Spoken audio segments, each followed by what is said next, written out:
there's something you want to accomplish in your life or your business, it's worth shooting your shot. It's worth taking the risk because the worst that someone can say is no. And then you're in the exact same place that you're in now. But they might also say yes and open up a world of opportunities for you. Today, we're talking to Maddy. Maddy was in college when she created a project for one of the Try Guys on their social media. And without prompting, she shot her shot, sent it to Zach, and he said, "You're hired." Let's talk to Maddy about what she did and how you can use this to implement it into your strategy for leveling up in life as well. Hi, my name is Maddy. I work in marketing for a construction company, and my first marketing gig was with the Try Guys. And Maddy, you got this job while you were in college. You created a pitch for your class, and then you pitched it to Zach from the Try Guys, and he hired you. So let's go back to your college. Let's talk about this project. What were you doing in your class? So I am chronically online, like most people around my age, and honestly, many people existing now, we all are online. So I've always followed different YouTubers and different content creators. And the project was pick a brand or company that you thought could use some help with their social media landscape. And I ended up picking Zydeco, which was Zach from the Try Guys, little brand that he created because he really passionate about tea. And that was the product and that was the brand. And their social media wasn't great at the time. It was not updated very often. It was mismatched. And so I basically came up with a content strategy and a content plan and a creative brief, presented it to my class, and my teacher was like, "This is actually pretty good. Like, you should try sending it to him." I love that. Okay. So break that down for me. How did you send it to him? Did you create like a pitch deck? Did you just write a really nice email? What did you do to get his attention once you reached out? So I knew that I was going to be battling thousands and thousands of comments. And so my project was in a PowerPoint. And at the end of the PowerPoint, I had my contact information. And I actually looked at this PowerPoint recently. And, you know, it wasn't the world's best PowerPoint, but I think the initiative that I showed and the general ideas that were there were good enough to get his attention once he saw it. So I DM'd him. I sent it to the Zydeco help desk email. I'm pretty sure I tagged him on Facebook, which I don't even know if he's using his Facebook regularly, but I basically found wherever he was online. And every couple of days, I'd be like, "Hey, sent you something. Sent you something." And then Thanksgiving, literally the day before Thanksgiving, I got an email and I was like, is this real? Like, this cannot be happening. And sure enough, he was like, "Hey, I think you got some really good ideas. Let's hop on a call soon." And I was like, "Oh my God. Okay. So yeah, it was hard because first of all, when you're in college and you're working on a project, you don't always see an end result or an end goal with the project. Sometimes you're like, "I'm completing this for a grade." Yeah. Then you never look at it ever again. You don't always expand on those ideas. That's something I've learned that's a very big difference from college courses and real life work, is that once you get your grade in college and you see all the corrections, you never correct them. You just leave them. But when you're in the real world, you have something to turn in. There's a deliverable or something, especially in marketing. There are copy edits that must be made. There's things that have to be adjusted before your client or whoever is seeing your final product. So it's interesting to have something you started in college, and I still did it in college, but something you started in a class then turn into something very real and very tangible. And I credit a lot of that to the support of my professor, Laura Marshall, because if it weren't for her being like, "Hey, like, I think you have a shot at this," I would have never done anything with it. It would have sat in my laptop for the rest of eternity. Would have never done anything with it. So being able to have that support to just send the first DM. And once you send the first one, you're like, "Oh, it's not so scary. It's not so scary." And then you feel a lot more confident being like, "Well, maybe I'll send it on Twitter. Maybe I'll leave a comment." You never know. And this happens to a lot of people.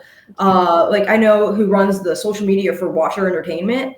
They used to be on BuzzFeed Unsolved. They now have their own company. She was the same way. She started out as a fan page, and now she runs their social media full time. Her name's Simone. So it's really crazy how you can turn something into just like a fan experience, a class project, and then turn it into something that actually ends up being a job. Okay, let's lean into that a little bit because you mentioned that you went to discuss this with him on multiple platforms. It wasn't the same thing every time.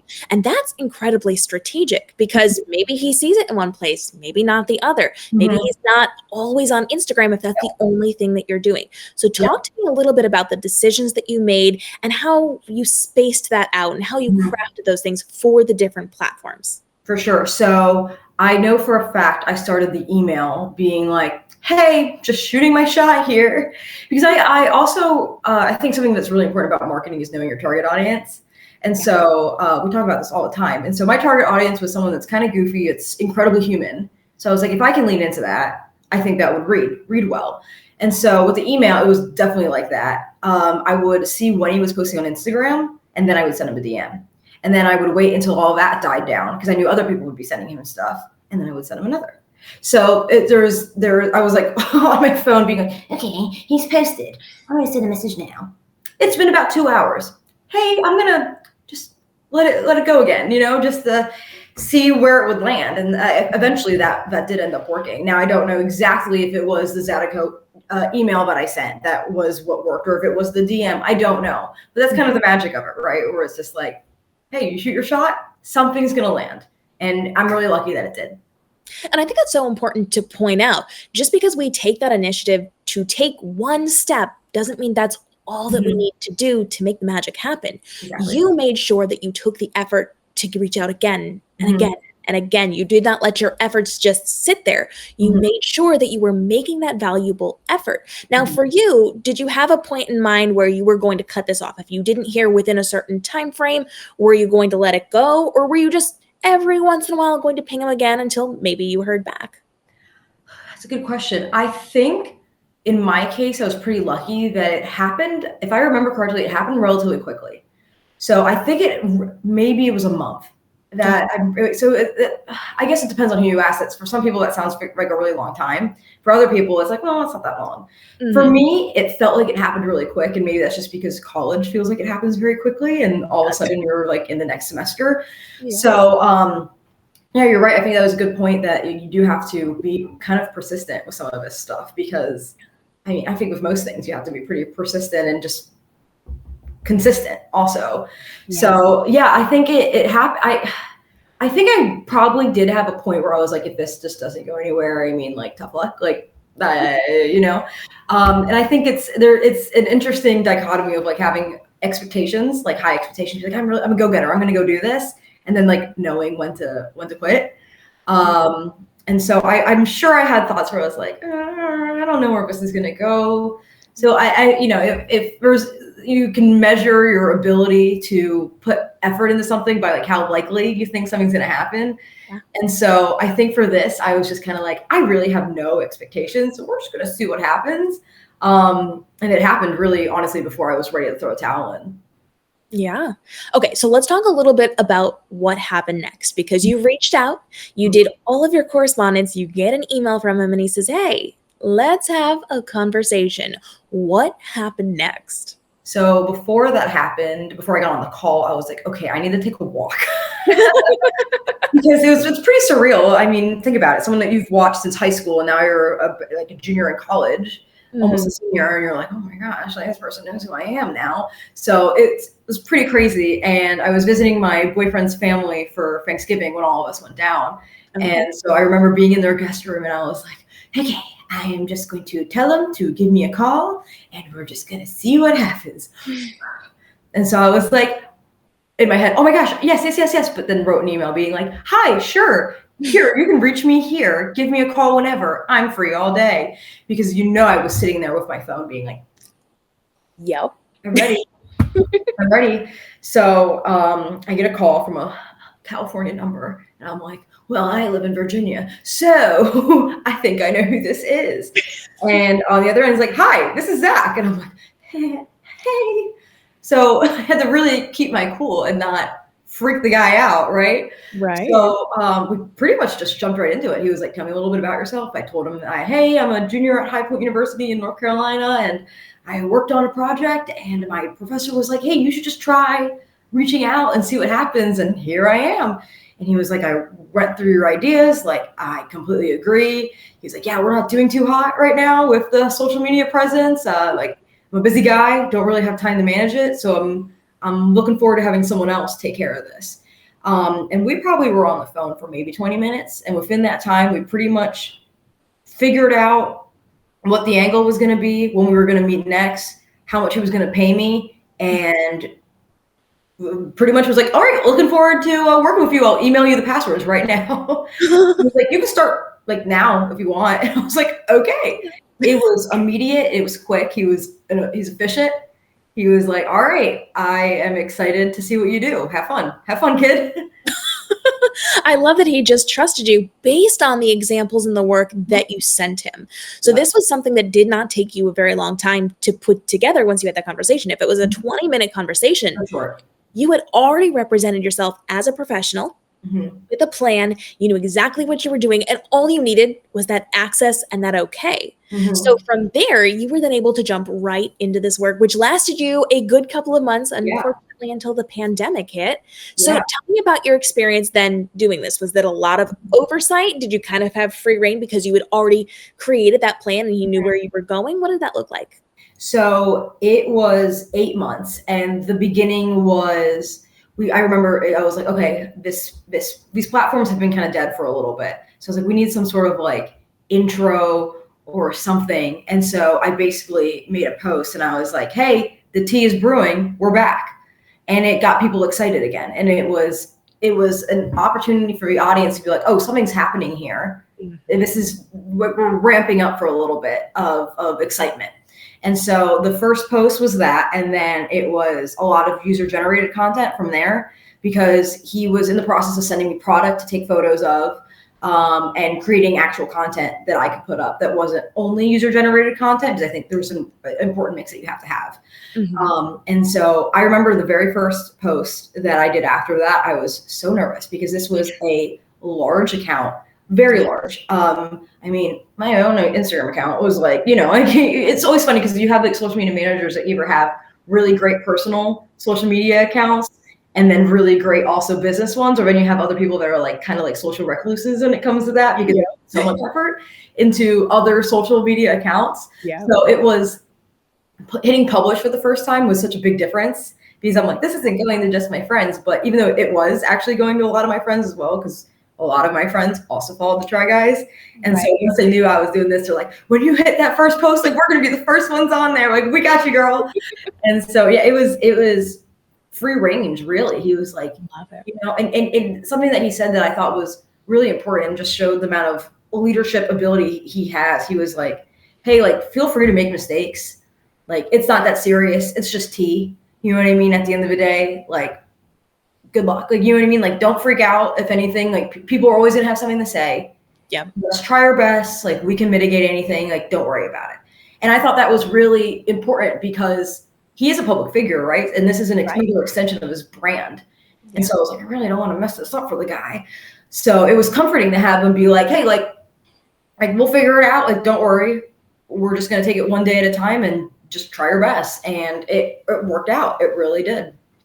I love that. So when it came then to reporting back, what did this look like for you? Were you constantly gathering those analytics? Were you bringing him examples of what had worked, what you'd done? Did you continue to go through, here's what I'm going to try next? Or was it kind of, I'm just letting you go, check in every once in a while? It was kind of like letting me go and checking in every once in a while. We would have regular Google Zoom meetings or whatever they're called.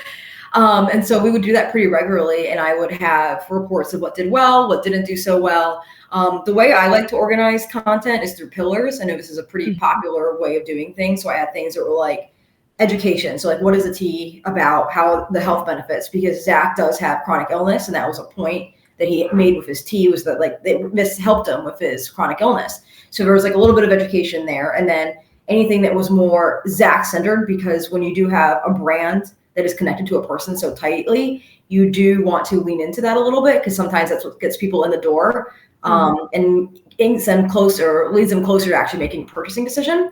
So like different columns and different pillars like that. So I basically was like, here are my pillars. Here's what I'm thinking for these.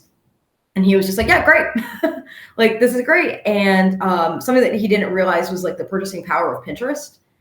And I think that is often neglected just because it's just a different audience on Pinterest. Not everyone that's on Instagram isn't necessarily on Pinterest. Right. So that was something that we tapped into. And there was a time where we had a Pinterest rep that was helping us. And that was cool because I had never been in contact with anyone in a different platform like that. And there were a couple like conferences and there was a lady, I can't remember her name off the top of my head, who was really big with Peloton, who did a little presentation and everything. And I got to be in on that. And I just learned so much from those little interactions, but it was a lot of testing because marketing is always a little bit of a test, right? Like you see what hits and you see what lands, and sometimes what you think is going to land doesn't always. Right. But his audience is very forgiving and they're very receptive, especially because this platform had been underutilized for so long. I was kind of lucky. We're kind of anything really worked, because nothing was happening. And it's kind of easy to go from zero, and if you go to zero, even just to one, that's a positive change. So people react pretty positively to that.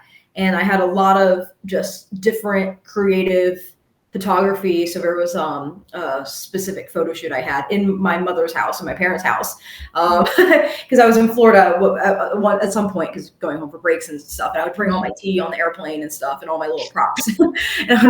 and my mom was adorable. She went to Marshall's and she was like, "I found these cute little teapot, like little things. Like I thought you could use them for your photo shoots." So I'm like, "Thank you, Mom. Yes, I can." So I also went to the craft store and I bought little beads, like Taylor Swift and all of them are making their bracelets, well, those beads. And I had spelled out like Zydeco and then put it with the loose leaf tea and different ways of playing with that. And then I had a mug spilling out the beads. But if you looked closely, the beads spelled things like chill, tea, relax, things like that. So different creative ways to showcase a product, because in the beginning I didn't have the tea yet and had to ship to me. So it was like different ways to still create brand content without the actual product, which I also think people can appreciate, because you don't always feel like you're getting pushed product.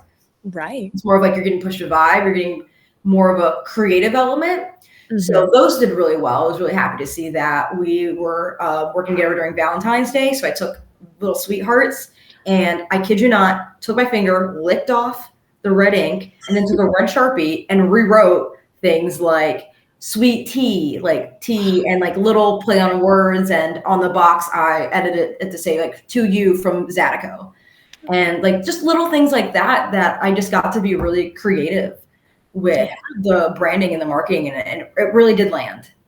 I love that. I love that this was such a learning experience for you. You got to try things, you got to test things, and you had the freedom of being able to try and test things, whether or not they were going to work. So let's talk about some of these lessons that you pulled from this experience. Obviously, the first is going to be shoot your shot. The worst they can say is no. But what else did you take away from this experience? So I definitely learned that you need to be okay with just trying. So there is obviously, shoot your shot and hope that it happens. But then once you're there, you're like, okay, I actually have to do it now. You know what I mean?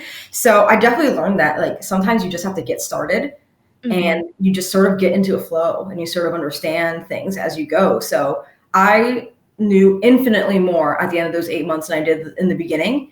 And I think that's something I learned. It's like, hey, you're not going to know everything your first day for anything. I don't know very many people that are just perfect at whatever they do the very first shot. But I definitely learned that I needed to be patient with myself. Also be like, hey, you're gonna figure things out as you go. And I definitely did. And I carry that with like most things. I mean, I'm a big hobbyist where I'm just like to do things with my hands. You know what I mean? Yeah. And so like I signed up for a pottery class and I was like, I'm going to be so good at this the first time.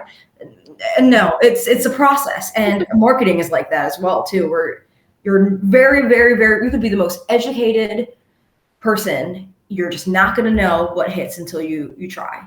And so, which is so ironic because they're the try guys, right? Like that's their whole brand. That's their whole thing. And so, and I was living it because every post, everything was new for me, new for the people that were seeing it, new for the brand. It was all new. So you just had to try.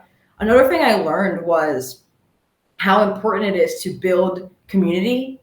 Yeah. When it comes to social media. I think the most underrated position when it comes to marketing is a social media manager when it comes to brand community, because you can have all the great posts in the world, but if you're not interacting, if you're not thinking of the people specifically when you're actually putting out these posts, you're not going to get anywhere. And I was lucky where I didn't have to do too much brand community fostering because that community was already there. They just hadn't been heard for a little bit. And so it was nice to be able to, I mean, also as a fan, like I kind of knew who the audience was because I was like, well, they're people that are a lot like me. You know what I mean? So what do I like? What do I want to hear? And especially during this time where it was like 2019 going into 2020, where like the pandemic was very much a thing.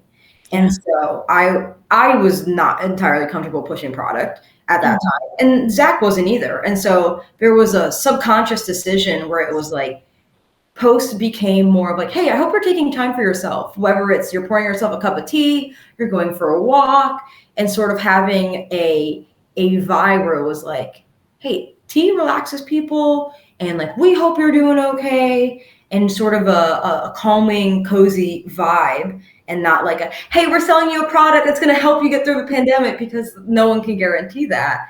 And I think the community appreciated that because it was a corner of the internet that was connected to the Try Guys, something that they loved, but also had a more calming presence and a community of, hey, we're just trying to take care of each other. We're enjoying seeing some creative posts about tea, whether I'm a tea drinker or not. And you're right, maybe I should take a break from my phone and go outside and just take a deep breath. I love that. And I love that you really leaned into the awareness of what was going on. I think that is so incredibly important to mention to people because it's not just buy my product, I have a product, this is a thing that I do. It very much is about that community and fostering growth within the community and the conversation that you're having in the comment section. So I love that you got to lean into that. I love that you had an established part of the platform where you could just jump in and then learn and grow and educate yourself from there so that you could then carry it over to everything else that you did because you have moved on from this. You do lots of other fabulous things. You are all over social media right now. I know right now you're doing social media for a construction company, which is a very different entity, but still has a lot of those same principles. So everything that you took, you're now implementing into your life. And if people have questions and comments on this, they can drop them here in the comments, but they can also reach out to you on your social media where you do some really cool crafty things. So where can everybody find you? Yes. So my social media handles, so my personal is MADDYMCCR. And then my more fun stuff is Maddy just for fun. On TikTok, it's 2 N's at the end. So yeah, I post a lot of crafty things also, but a lot of day in the life things, because I think on social media, it's kind of hard to realize that there are just normal people that exist that have normal jobs, especially working in construction. It's a very normal, not glamorous job, very different from what I was doing before, different from agency life that I did do at one point. But it's very fulfilling because I never thought I would end up working in construction. It just happened by chance. And I do credit a lot of being able to jump into a real, not a real job, everything was real, but into a big corporate job like that from starting with Zydeco, because he's a reference on my resume. And that's wild. That's volumes. Yes, it's pretty wild. So I'm a big advocate for people checking out jobs in construction. We're always looking for people, and it's quite an industry, and it's a lot of fun. Drop your questions down below and let us know who else we need to see here on the channel to help you with their life experiences to implement into your life as well, to help you level up and create the life that you want so you can be the best entrepreneur possible with the most profitability, with the least amount of stress and overwhelm as you're going through your entrepreneurial journey. We'll see you in tomorrow's daily episode.